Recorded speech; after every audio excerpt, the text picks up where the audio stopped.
Bueno, a continuación vamos a tener otro tema sobre ansiedad, depresión y COVID-19 en el sangrado menstrual abundante de adolescentes, a cargo del doctor Jorge Corimanya. El doctor Jorge Corimanya es ginecobstetra de la Universidad de San Marcos, jefe del Servicio de Ginecología Infanto-Juvenil del Instituto Nacional del Niño, miembro del SPOC, es fellow internacional en ginecología pediátrica y del adolescente, es past president de SOGIA Perú y past secretario de la Asociación Latinoamericana de Obstetricia y Ginecología de la Infancia y de la Adolescencia, ALOGI. Muy buenas tardes con todos, es un honor recibirlos en Perú y también a los connacionales. Bienvenidos acá a las actividades de SOGIA Perú. Voy a ser breve con el tema porque es un tema bastante importante y que nos debe dejar en claro algunos objetivos que vamos a ver al final. En primer lugar, el tema es ansiedad, depresión y COVID-19 en el sangrado menstrual abundante en adolescentes. Como sabemos, hemos sobrevivido, hemos pasado una de las peores crisis mundiales, que fue la pandemia del COVID, que arrasó con la población mundial y que, como sabemos, ha dejado consecuencias. Una de las consecuencias más importantes de esta epidemia que empezó en China, en diciembre de 2019, que era una enfermedad caracterizada por una infección respiratoria, tos, disnea, casos severos de neumonía, falla renal y muerte. Para febrero de 2021 se habían contabilizado 106 millones de infectados y 2.3 millones de muertos en todo el mundo. Una catástrofe sanitaria a nivel mundial.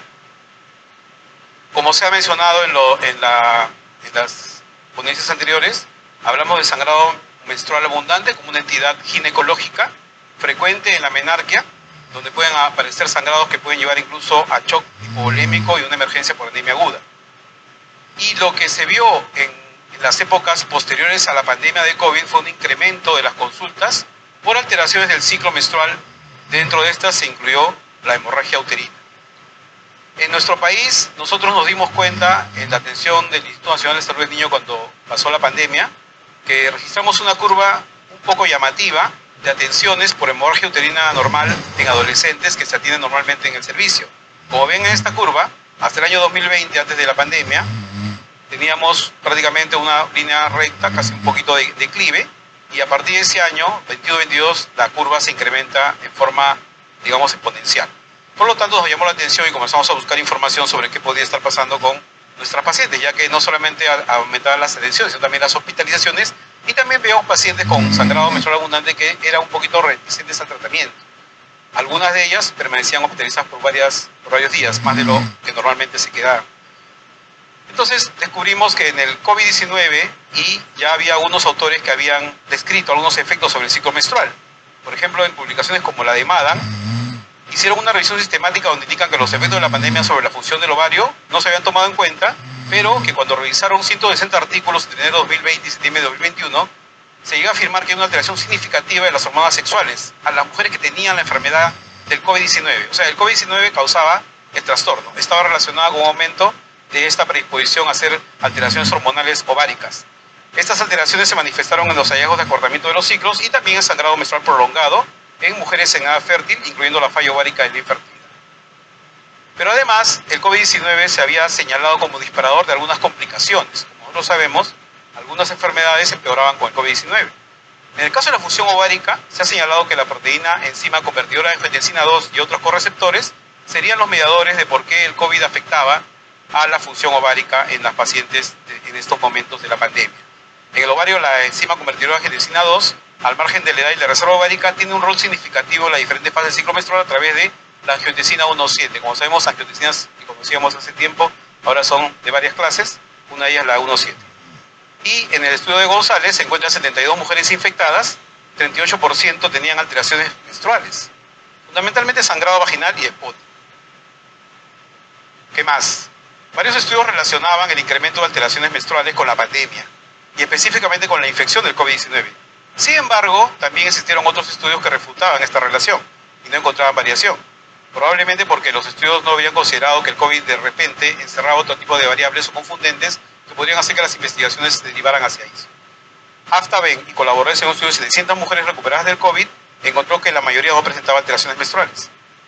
Entonces parece ser que no solo era el COVID, sino algunos otros temas que tendrían que ver, por ejemplo, con la atención de salud reproductiva, Y en este trabajo de Phelan, con 1.031 mujeres entre 15 y 54 años en plena pandemia, 70% indicaron que registraron en su ciclo, que registraron en una APP en ciclo, 46% informaron cambios en su ciclo menstrual, 18% informaron menorragia que no presentaba previa a la pandemia, pero también en este estudio se encontraron confundentes como el consumo de alcohol, el aumento de peso, el mal humor, la ansiedad, el estrés laboral y el económico. Es una serie de variables que podrían estar también relacionadas con la pandemia, pero no estrictamente con la enfermedad.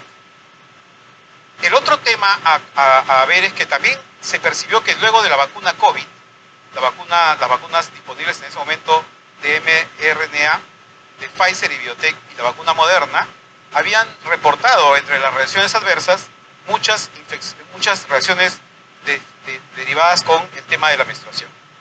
Entonces, esta pronta disponibilidad de las vacunas dio como resultado que aparecieran muchas reacciones adversas que no se conocían y no se habían estudiado. Delino y colaboradores informaron que 100 mujeres entre 18 y 45 años, el promedio de días de menstruación fue de 13 y 77% que tuvieron una hemorragia uterina anormal. Entonces, se comenzó a cuestionar la posibilidad de que la vacuna, al igual que con otras reacciones adversas que aparecieron en otras enfermedades, se pensaba que probablemente la vacuna tendría alguna importancia trascendente también sobre la vida reproductiva de las mujeres, entre ellas las adolescentes. Realizaron un estudio retrospectivo de 164 mujeres vacunadas y estableció que 49% de vacunadas tuvieron alteraciones del ciclo menstrual en la primera dosis, similar a las que recibieron múltiples dosis. Pero tampoco descartaba que las alteraciones se deban a otros efectos de la infección, o sea, la enfermedad, u otros factores que limitaban los estudios. Similares cifras informó Falatat, sin descartar otros factores como la edad, el momento del tema laboral en las pacientes, ocupación y también algún antecedente médico que pudieran tener. Al-Qadri publicaron finalmente un metaanálisis que incluyeron 16 estudios de la base de datos PubMed de Basic Scientific. Encuentran finalmente que sí se encuentra menorragia, que es 24% relacionada con la vacunación para el COVID. Sin embargo, recomienda que eso no debe ser motivo para descartar el uso de la vacuna, puesto que los estudios además siguen presentando la desventaja de algunos confundentes desconocidos que no dejan de lugar a que pongamos en telejuicio la vacuna para evitar las hemorragias. Y después viene el tema de la salud mental. Como vimos en el anterior tema, o en los anteriores trabajos que presentaron, algunos de los confundentes estaban relacionados con ansiedad o estrés. Entonces se pensó que uno de los factores importantes relacionados con la pandemia del COVID que podrían alterar el tema de la menstruación era la salud mental. Y entonces se sabe, se conoce de hace mucho tiempo, que los periodos de estrés psicológico pueden inducir disfunción menstrual. De hecho, pacientes sometidas a guerras, a peregrinación, a expulsión, a estar refugiados en otro país, tienen disfunciones menstruales y también infertilidad. Y recordemos que la pandemia no solo incluyó una infección o una vacuna, también incluyó preocupación por la infección, el pronóstico incierto, nadie sabía qué iba a pasar con nosotros, si alguna vez íbamos a caer infectados por el virus o, peor aún, muertos por esta infección, la inadecuada información o confusión, muchas informaciones tergiversadas comenzaron a circular por las redes y por las noticias, y también la incertidumbre económica, el confinamiento, el aislamiento, el cierre de los trabajos, provocó finalmente que hubiera incertidumbre económica de cómo sería el futuro de estas personas, entre ellas las mujeres en edad fértil, y también el aislamiento social. Recordemos las épocas de confinamiento, de aislamiento, de encierro, que para un ser humano social y que normalmente vive una vida fuera de casa, era un problema que repercutía en su salud mental. Bueno, en base a esto se hicieron algunos estudios también. Y con encuestas se pudo informar, por ejemplo, que en un caso, un corte transversal de 847 encuestadas, se informó un incremento de depresión, ansiedad y estrés comparado con el momento antes de las restricciones de la pandemia. O sea, antes de la pandemia con respecto a la actualidad, o en el momento que se hizo el estudio. Entonces sugiere que los efectos sobre la salud mental se prolongarían luego del periodo de pospandemia. A diferencia de la enfermedad, que como ustedes saben la persona la adquiere y se recupera, o de la vacuna que tiene un tiempo de aplicación y de vida, de efectos en el cuerpo de la persona, un trastorno mental, un problema de salud mental podría ser más duradero. De tal manera que eso podría explicar que los efectos en la salud mental y en la menstruación, por consiguiente, podrían ser mayores a solamente la época de la pandemia. Maher y colaboradores investigaron los efectos sobre la salud mental y la salud reproductiva y encuentran conjuntamente un incremento significativo del sangrado menstrual abundante y duplicación en las tasas de ansiedad, depresión y alteración. Entonces establece que podría haber una relación entre este tipo de problema producto del COVID con la menstruación y más aún más relacionado con el sangrado menstrual abundante. Finalmente, ya con estudios en base a encuestas de mujeres entre 18 y 45 años, encuentran que los grados de ansiedad y estrés fueron altos y determinaron alteración del ciclo menstrual definitivamente, y TAC+ establece asociación entre ansiedad, estrés percibido y síntomas de depresión, con el incremento de la prevalencia de la irregularidad menstrual en encuestas a mujeres proveedoras de servicios de salud entre 18 y 40 años.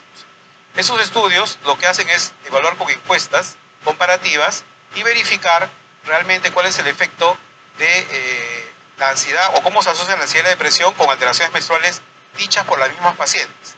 De tal manera de que si ellas notaban una alteración, un cambio en su régimen menstrual y respondían a los test positivos para lo que es ansiedad y estrés, definitivamente pasaban al grupo de las que estaban conectadas a este tipo de problemas. Pero ¿cómo era el caso de las adolescentes? ¿Se hicieron algunos estudios o no con ellas? Sí se hicieron, pero más que nada se hicieron estudios no con el COVID, pero sí con los temas de depresión y sangrado menstrual abundante.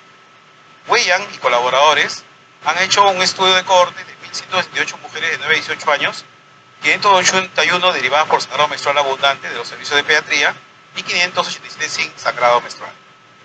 Y encontró que el diagnóstico de depresión en las fichas médicas de estas pacientes alcanzaba el 50.9%, que en comparación con el 24.2% de aquellas sin sangrado menstrual abundante representaba algún tipo de significación estadística.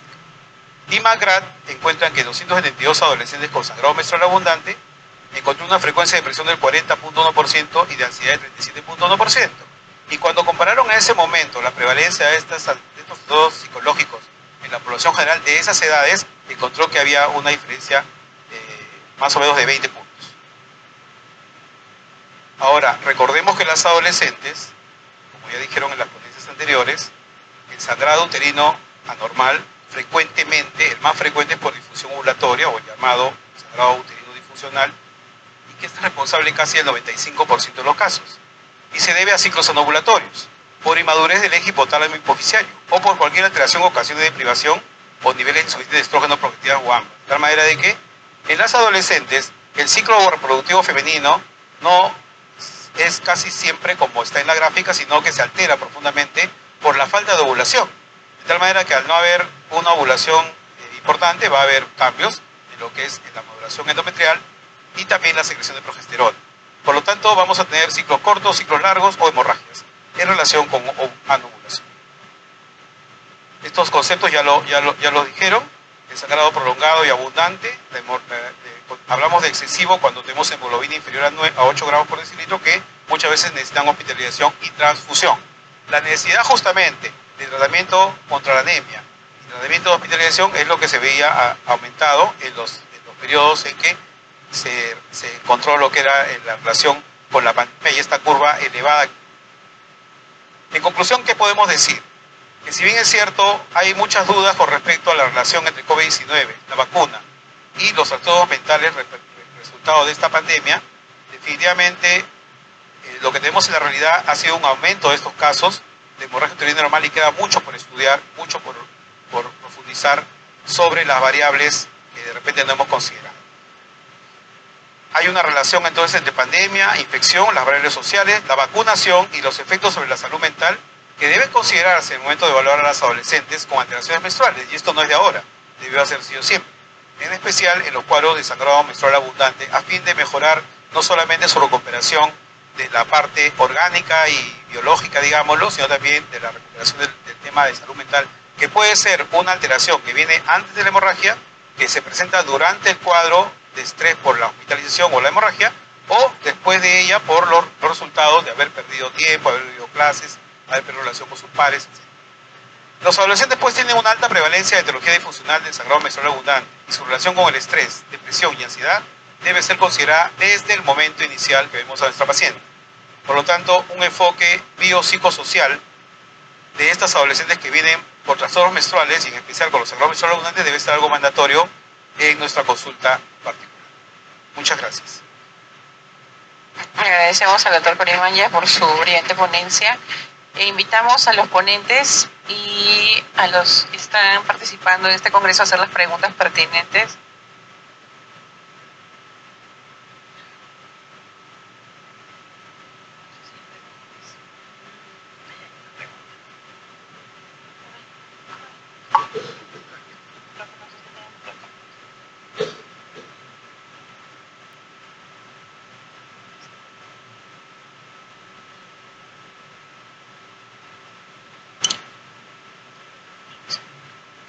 Buenas tardes, doctores. Muchas gracias. Bueno, mi pregunta está dirigida al manejo del sangrado menstrual abundante. Mencionaron que hay que preferir progestinas a anticonceptivos orales combinados. ¿En qué casos? ¿Cuándo? Si es así, ¿qué progestina es mejor para proteger la mineralización ósea? ¿Y cuánto tiempo? ¿No? Porque hay casos de, sobre todo, adolescentes, ¿no?, tempranas, que están con sangrado menstrual abundante recurrente, ¿no? Va bien, se controla con la medicación, se suspende y nuevamente lo tiene. ¿Cuánto tiempo podemos esperar? ¿Para mí? Ok, pues yo prefiero los progestina, que tiene más poder como progesterona. Entonces hay varios niveles de presión. Yo prefiero progesterol o levonorgestrel, también Dinogest es buenísima y esto funciona muy bien. Los otros que no tienen tanto poder al receptor de progesterona son como drospirenona ahora. Entonces prefiero estos, y si está usando solamente los progesteronas, ¿cuánto tiempo a usarla? Depende. Si tiene un trastorno de hemorragia, un trastorno de sangrado, para parar tiene que usar hasta quiere tener bebé. Si son las niñas que son anovulatorios, acerca de menarquía, yo prefiero usar más o menos 3 meses, primero hasta recuperar la hemoglobina, hasta la anemia y deficiencia de hierro está mejor, hasta la trauma de sangrando demasiado y por cuánto tiempo se pasa, porque la depresión y ansiedad cuando vas a sangrar es mucho, pero también yo prefiero dejar una oportunidad de recuperar la función normal. También depende del nivel de estrés. Si es la situación, cuando la niña es la víctima de bullying a la escuela, si la situación a la casa es muy difícil, si él no duerme por la noche, si yo tengo otras razones que me preocupan, que si para el tratamiento, para resumir sus síntomas, voy a dejar más tiempo, pero yo decido en una manera individual. Yo no creo que hay un respuesta perfecto para todo el mundo. Eso. Bueno, nosotros realmente la experiencia con las progestinas no ha sido tan buena para detener el sangrado. Entonces, generalmente entramos si no mejora con el ácido tranexámico, nos vamos con los anticonceptivos orales y por lo general sí se lo dejamos 3 meses, inclusive continuos, sin descanso, si está anémica. Si no está anémica, pudiéramos hacerlo con descanso, pero siempre 3 meses esperar, pues porque como estamos en ese lapso que esperamos la madurez del eje hipotálamo, hipófisis ovario y hemos descartado otras causas, pues lo que hacemos es irla soltando 3 meses, la dejamos. Después de los 3 meses la mayoría sigue normal sin problemas, algunas recidivan, como tú dices, es verdad, pero no son la mayoría. Entonces en ese caso la volveríamos a tratar, pero con progestina no hemos tenido buenos resultados. Apenas pocas pacientes que no han respondido al combinado, es que algunas han respondido a la progestina. Sí. Y ya nos es muy costoso para nosotros. Sí, y también yo uso con frecuencia los anticonceptivos en combinado, muchas veces. Yo prefiero de progestina solamente si tiene 11 años, entonces, si acabo de llegar a la menarquía. Normalmente, por supuesto, por los Estados Unidos también, los anticonceptivos combinados, especialmente con estrógeno tiene el poder a parar sangrando. Nosotros sabemos eso, nosotros estamos de acuerdo de eso. Siempre yo uso combinado, pero solamente las más jóvenes yo prefiero usar. Sí. para crecer. Sí, porque el estrógeno cierra los cartílagos de crecimiento y como lo estamos usando a altas dosis, puede frenar un poquito el humor, un crecimiento que iba a ser. Sí. Pero bueno, yo no sé qué tanta evidencia tenga, doctora, yo no tengo. Sería bueno hacer un estudio multicéntrico Sí. sobre esto, porque usamos muchísimo, o sea, el principal motivo que consulten ella es el sangrado, y usamos anticonceptivos en todas, entonces no está mal hacer el No está verlo, mal. ¿no? No está mal ver realmente cuánto frena el crecimiento, No. lo podemos saber. Exacto. Y si está sangrando y tiene anticonceptivos combinados, usa esto. Claro, En serio, claro. es lo que tenga. No restringe el uso de eso solamente por 3 centímetros. No es tanto, pero tiene que parar sangrando. Pero eso es, como mencioné, información nueva con estudio pequeño. Tiene que usar los recursos que tiene. Exacto. Sí. Gracias. Bueno, en nuestro caso nos ha ido bien con Profestina, sobre todo con Minogest, ¿no? En casos que recurren con hipermenorrea y también dismenorrea, ¿no? Se controla bien, pero la pregunta es, ¿y la salud ósea con esta Progestina o cuál sería mejor? Tenemos evidencia en, por ejemplo, nortestrona, yo uso bastante. Lo que está en la mini píldora es que 5 miligramos de nortestrona acetate. Y eso no se afecta mal la densidad de óseo porque tiene un poquitín de metabolismo a estrógeno. Entonces, toda la evidencia no se afecta mal, y especialmente si está usando por poco tiempo, no hay problema. Es como Nexplanon, no se afecta la densidad de óseo tampoco, pero es gestral y no está tan fuerte para controlar sangramiento. Como nosotros sabemos, el efecto secundario más frecuente es sangrando irregular. Por usando poco tiempo, no hay problema por eso. Ay, no hay para nada, o sea, es muy corto el tiempo que lo vas a usar para que te afecte la masa ósea. Y lo que hay evidencia más que todo con acetato de hidroxiprogesterona, pero otras progestinas no tenemos conocimiento que afecten la masa ósea. Una pregunta también. En los casos de refractarios a los anticonceptivos o a la primera línea, cuando hay de fondo temas hematológicos, von Willebrand o deficiencia de factor 7, ¿cuál es su elección, cuál es su experiencia en ese tipo de pacientes? ¿Qué anticonceptivos usan? Yo prefiero que usan que las niñas toman, pero como ustedes me entienden, de primera línea, me encanta el DIU, si le permite la muchacha, porque de primera línea funciona lo mejor de Mirena, de 52 miligramos, este es ideal. Pero por supuesto, como nosotros sabemos, es un paso, es un camino a llegar a un DIU por las familias y todo. Entonces, yo empiezo usando la pastilla anticonceptiva en una manera continual, evitando el ciclo y dejando. Tiene que, por supuesto, decir que vas a tener menstruación, manchas irregulares, se llama breakthrough bleeding, en medio del ciclo, spotting. Sí, y normalmente necesita 3 meses al menos a controlar el sangrado, pero o parches continual o el anillo continual, pero yo prefiero usar evita la menstruación cuando baja el nivel de las hormonas. Totalmente de acuerdo, como lo comenté en la conferencia, que la experiencia de nosotros con levonorgestrel, con el DIU de levonorgestrel para este tipo de casos es excelente porque le da un largo tiempo de tratamiento que puede ser menos molesto que estar tomando una píldora todos los días, y ellas van a sangrar siempre, hasta que tengan un control adecuado hematológico, van a tener problemas de sangre. Y en los casos refractarios hacen histeroscopía, aparte de encontrar la hiperplasia endometrial, ¿han encontrado otras patologías? No, en adolescentes no se encuentra. Muy raro. No. Pólipo encontramos una vez. En 30 años tenía 2 pacientes adolescentes con miomas. Yo tuve una. Sí. ¿Cómo? Nosotros estamos jóvenes todavía, pero experiencia. Empezamos. Trabajando con los adolescentes que tenemos.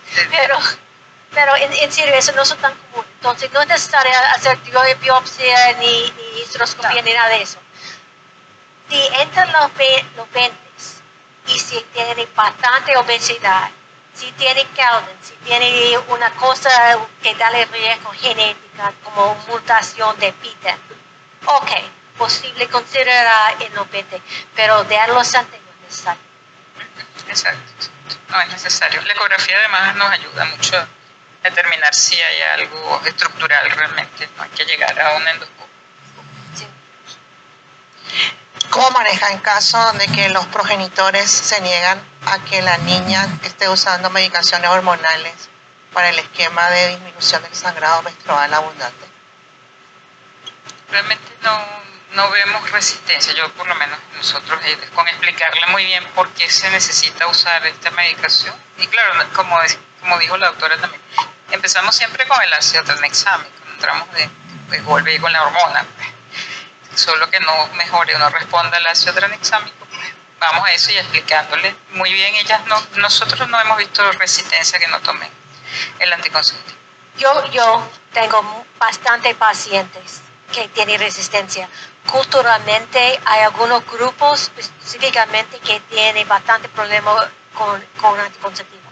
Entonces, yo pregunto a los padres, ¿qué aceptan? Si no aceptan anticonceptivos, te aceptan hormonas como progesterona que no son anticonceptivos. Entonces, tiene que preguntar, ¿qué aceptan? Si es solamente ácido tranexámico, siempre podemos empezar con que no son hormonal. Pero si esto no funciona, paso a paso, llega a que necesitamos a usar. Pero yo no escondo que es un anticonceptivo. Yo siempre dice, ay, qué pena, no tiene otro nombre. Porque eso funciona muy bien. Porque alguien no pone píldora para controlar la menstruación en adolescentes y no menciona que son anticonceptivos. Pero no hay. Eso por ese padre específicamente. Pero no hay. Sí, nosotros también tenemos el problema de las hormonas, pero como dice la doctora, ¿quién le ha puesto eso anticonceptivo? Si son hormonas con estrógeno y progestágeno, son hormonas combinadas y así como lo presentamos. La niña va a comenzar a tomar estas medicinas que tienen un estrógeno y un progestágeno y sirve para que no sangre. Y lo va a tomar por bastante días. Otro parece anticonceptivo. También se usa como anticonceptivo, pero tiene otros usos. Y es importante llegar a la madre porque es la que le va a dar la pastilla. Yo me acuerdo una vez tuve una paciente que venía de un albergue y la traía una monjita. Y a la monjita le expliqué igual y la monjita pide la letra, le toca su hora y esa hora le daba y ni siquiera sabía o no se daba por enterada que era un anticonceptivo.